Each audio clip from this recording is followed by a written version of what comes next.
Angkatan Udara Rusia secara efektif terus meluncurkan serangannya ke titik pertahanan Ukraina. Rekamannya diunggah di akun Telegram @moderasia pada Rabu 26 Juni 2024. Pesawat tempur Su-25 melakukan serangan dengan rudal pesawat terarah terhadap benteng pertahanan dan anggota militer Ukraina di zona tanggung jawab kelompok pasukan pusat.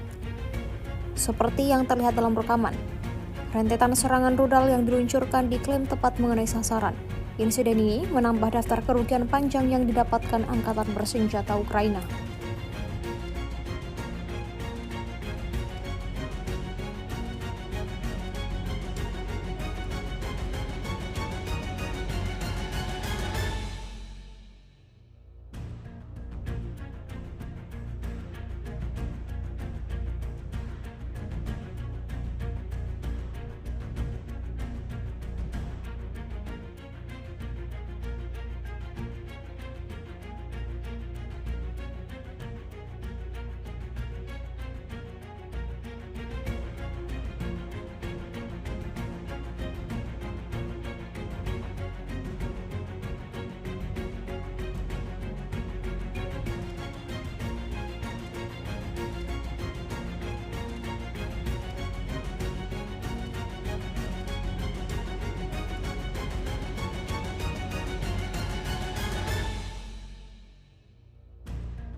Download Tribun X sekarang, menghadirkan lokal menjadi Indonesia.